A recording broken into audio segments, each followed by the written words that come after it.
Guys, lugi ako ng 2,000 pesos sa Philippine stock market. Sa mga nag-uumpisa pa lamang sa pag-i-invest sa market, napakasakit pakinggan ng salitang lugi. Lalo na kung yung pera na ginamit mo sa pag-invest ay galing yan sa kakarampot na naitatabi mo sa iyong sweldo. Galing ito sa side hustle, sa referral income na nakukuha mo o kung anuman para lamang makapagtabi at para makapag-ipon at mag-invest dito sa ating Philippine market. Pero ito yung pinaka mas importante. Hindi ako gumawa ng video na ito para umiyak sa 2,000 pesos na paper loss natin. Gumawa ako para ipakita sa inyo yung exact strategy na gagamitin natin para makabawi dito. Hindi ito shortcut, hindi rin ito hype sa ating investment. Okay? Because titignan natin yung disiplinadong pamaraan para makabawi tayo over the long run. And also, ang pinaka-relatable pa dito, nagsimula lamang ako sa 1,000 pesos. So, kung nagsisimula ka pa lamang at feeling mo kailangan ng malaking capital para magsimula sa pag-i-invest, itong video na ito ay para sa'yo.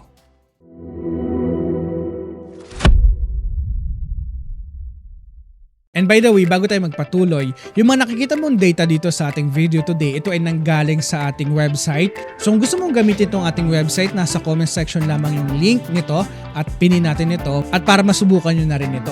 Ang ganda dito na andito lahat ng mga pwede mong tignan about sa fundamentals ng company.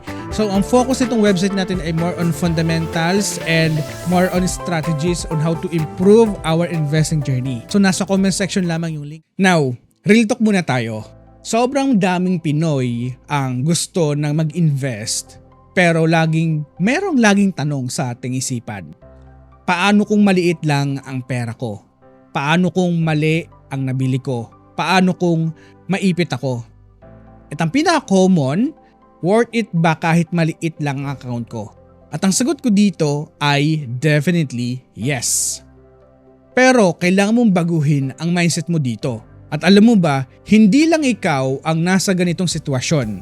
Ayon sa PSE Stock Market Investor Profile ng 2024, karamihan ng online investors sa Pilipinas ay retail investors. Karamihan ay nasa 44 years old below at more than 80% ay nag-earn ng less than 500,000 a year. So kung regular employee ka, online trader o maliit lang ang puhunan mo sa pag-i-invest sa market, hindi ka nag-iisa.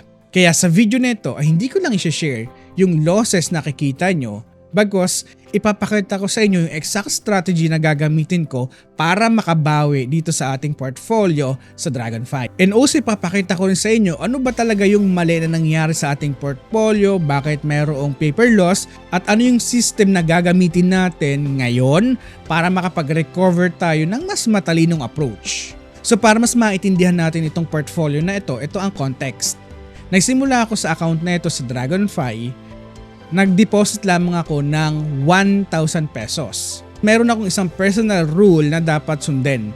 Hindi ako magdadagdag ng personal na pera ko na. Okay? Kung ano lang yung lumago sa aking portfolio, yung referral income na nakukuha ko, dividends, realized gains, dito lamang iikot ang account na ito. Kasi naisip ko, kapag ang ginawa ko ay nagdagdag ako, mabilis lang makikita nyo yung paglago ng ating investment. So para medyo magiging mahirap itong ating portfolio, yun nga, hindi tayo magdadagdag and also yung referral lamang yung papalaguin natin. Kasi ang goal nito, what if ang kaya mo lang i-invest sa market ay kunyari 500 pesos, 40 pesos, 80 pesos, 100 pesos, which is ito yung nakukuha kong referral. Kasi habang mayroong dumadating na referral, paunti-unti nagkakaroon ng savings itong ating portfolio and also paunti-unting lumalaki ang ating investment dito. Imagine kung itong pera na meron ako today sa Dragonfly ay iwinaldas ko na ito, wala na yan. Sayang lang, di ba? Pero ang ginawa natin matalinong approach, instead na gastusin ko yung nakukuha kong referral, ininvest na lamang natin ito para makita nyo din yung process kung paano natin ito papalaguin. Okay? So, as of May 4, 2026, ang portfolio ko ay meron ng total value na nasa 12,569 pesos. So it sounds decent, right? Pero kapag sinilip mo ang loob, meron akong capital gains na down by halos 2,000 pesos. May dividend income na nasa 426 pesos at merong realized gains na nasa 680 pesos. So ibig sabihin, hindi siya lang about sa lugi yung pag-uusapan natin ng story. So ang pag-uusapan natin dito is yung mixed story ito ng meron tayong mali, meron tayong tama at meron tayong matututunan sa portfolio na ito. And also, as you may know, ito ay pinopost din natin sa ating PSE Warrior website ng live mismo. So makikita mo dito yung ating portfolio sa Dragonfy and also meron tayong portfolio na nasa Call Financial account, which is ito yung ating maganda yung niraran o tinatakbo ng ating account dito today sa ating Call Financial. And also last ay ang ating BPI Trade. Ito naman yung tinatawag natin na generational wealth na ipapasa ko to generations to come. And you have to take note, itong pong portfolio nakikita nyo today, ito ay real money and real na talagang live po ito sa ating broker account. Pero syempre pag-uusapan natin dito sa video nito ay itong account natin sa Dragonfy. At guys, dito ko na-realize ang isang brutal truth about sa stock market. Hindi sapat na may effort ka. Hindi rin sapat na diversified ka kunwari. At lalong hindi sapat na mura lang yung stocks na mga napili natin. Kasi pwede kang magkamali sa allocation, pwede kang matraps sa dead money, at pwede mong madelay ang recovery mo kahit mayroon kang magagandang picks ng mga stocks. So nang tinignan ko ang portfolio ko ng mas objective, nakita ko na the biggest problem ng aking portfolio today, not just by being wrong, ang biggest problem ko was being too concentrated sa mga maling laggards.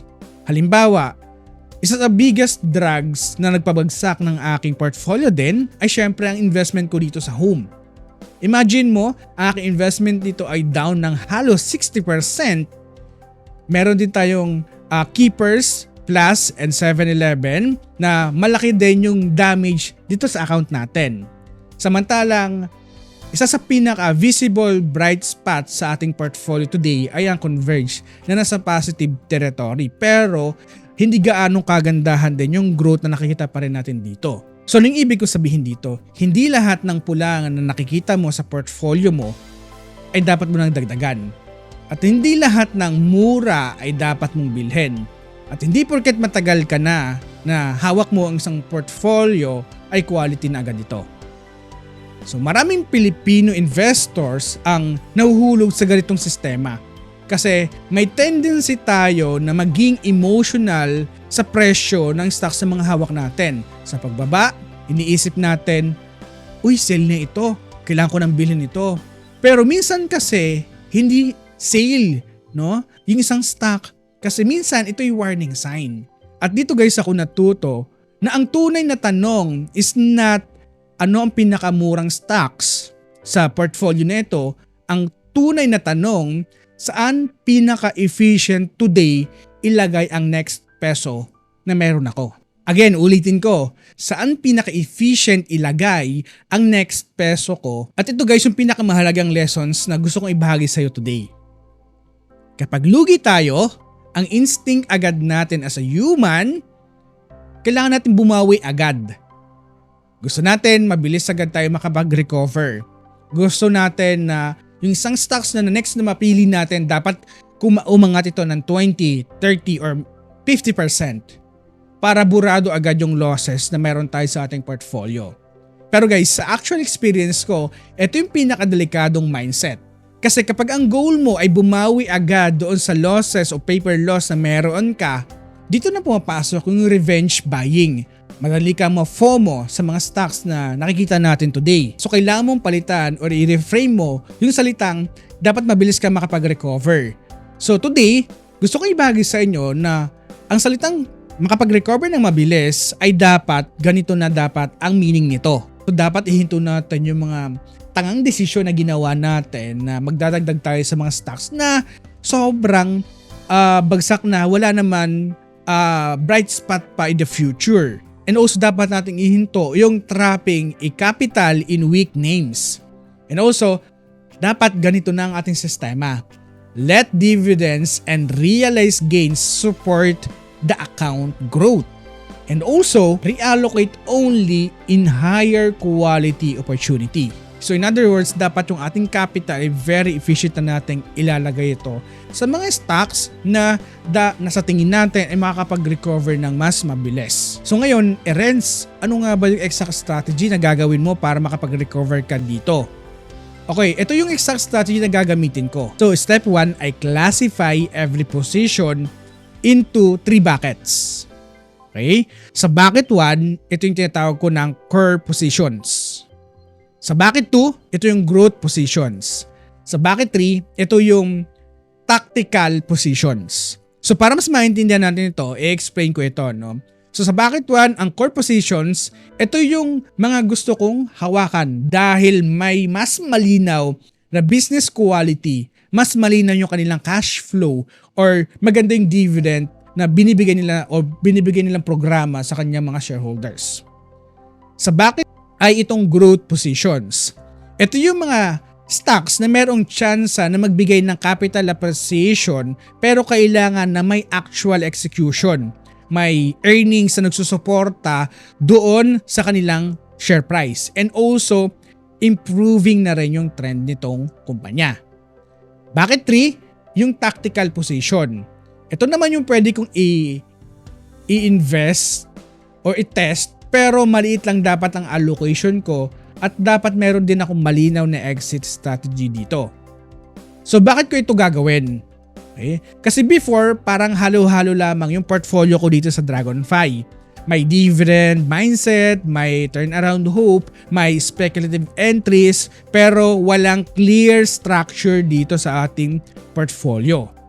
Okay? Now, ito yung step 1 pa lamang. So sa step 2, I stop adding to the weakest name by default. Okay? Ano ibig ko sabihin dito? So dati kapag down ng stock, ang ginagawa ko, iniisip ko, bumabagsak na kanyang share price. Dadagdagan ko na agad. Okay? Ngayon, bago ako mag-add ng position, ito na yung lagi kong itatanong. Okay? And pwede mo rin itong gayahin, no? Itong 4 na ito. Una, buo pa ba ang thesis ko dito sa business na ito? Pangalawa, meron bang catalyst in the next few months? Pangatlo, may relative strength ba or puro weakness na lang ang nangyayari dito sa business na ito? Pangapat, kung wala pa ako nito today sa aking portfolio, bibilhin ko ba ito ngayon? Kapag ang sagot mo sa 4 na question na ito ay no, huwag mong nang dagdagan. Okay?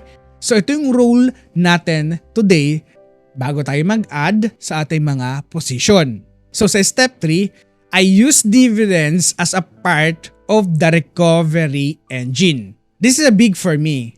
Kasi kahit negative ang aking capital gains, meron akong 426 na dividend income naman. So ibig sabihin, hindi totally idle ang account ko dito today.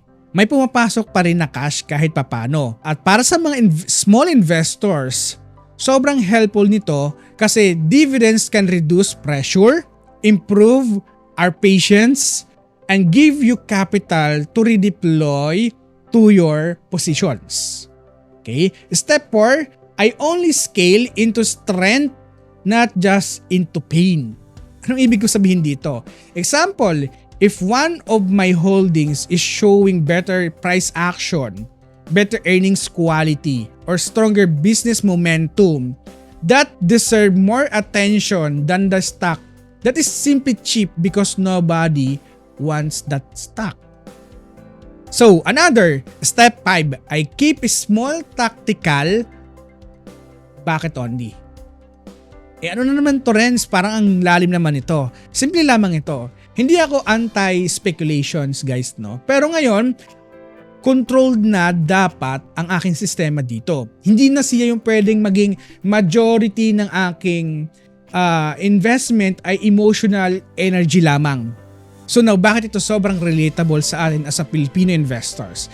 Based on statistics, majority ng nag-i-invest sa market ay walang millions na hinawakan sa kanilang portfolio. So most of us are managing salary-based cash flow. So anong ibig kong sabihin dito? Minsan kapag nagsasweldo, doon lamang tayo nakakapag-add ng buying power. Minsan may emergency pa tayo, minsan may family expenses, minsan gusto mong mag-invest pero meron ka pang malaking bayarin, 'di ba, na kailangan nating bayaran. So that's why ang pinaka-importanting skill sa Filipino investor is not being aggressive. It's being intentional. Kasi guys, kapag maliit ang account mo, bawat maling allocation mo, mas ramdam mo. Bawat bad average down mo, mas masakit. No? Kasi sobrang liit ng iyong buying power. So unlike sa 2 portfolio ko na mayroong malalaking cash available or cash reserve, na pwedeng i-add agad sa mga stocks na bumabagsak. And remember, ayon sa PSE Investor Profile, the typical online investors in the Philippines is not some rich fund manager. Regular retail investors, karamihan dito. Ito yung mga young employee, nagtatrabaho, small account lamang yung minamanage. So ngayon kahit maliit lamang ang account mo, huwag mong ikahiya kung maliit lamang itong portfolio na meron ka. So ngayon, kung tatanungin mo ako, Renz, paano ka babawi? So dito sa portfolio na ito, hindi ko sasabihin na maghahanap ako ng isang next multi-bagger. Hindi ko rin sasabihin na mag-average down ako dito sa lahat ng stocks na meron ako. Ang ginagawa ko ngayon is this. Number 1, I review which position are helping me and which position are simply consuming my time. Number 2, I prioritize quality plus income. Number 3, I keep growth exposure pero selective na ang aking mga pipiliin dito. And number 4, I avoid turning every red position into a rescue mission. So yes, meron na akong paper loss today na umaabot ng 2,000 pesos sa Philippine stock market. Pero hindi ito yung buong story. No? The full story is, I started small, I made mistakes, I saw where my capital got trapped, I learned the value of dividends, and now I'm building a smart recovery framework dito. At kung small investors ka, hindi ka bawasan sa'yo kung meron kang maliit na portfolio account. Ang tunay na setback ay kung hindi ka natututo doon sa mga pagkakamali mo. Pwede kang magsimula sa maliit, pwede kang magkamali, pwede kang maipit, pero pwede ka ring bumawi. Basta hindi ka puro about emotions ang pinapairal mo at meron kang sistema. Again, if you enjoyed this video, please like and subscribe para mas marami pang investors ang maabot itong ating channel. And maraming salamat sa pagsuporta nyo sa ating website and continuous ko itong dinedevelop para mas marami pang features ang maibigay ito sa inyo. Again, this is Pessi Warrior na lagi nagpapaalala na invest wisely and see you on the other side.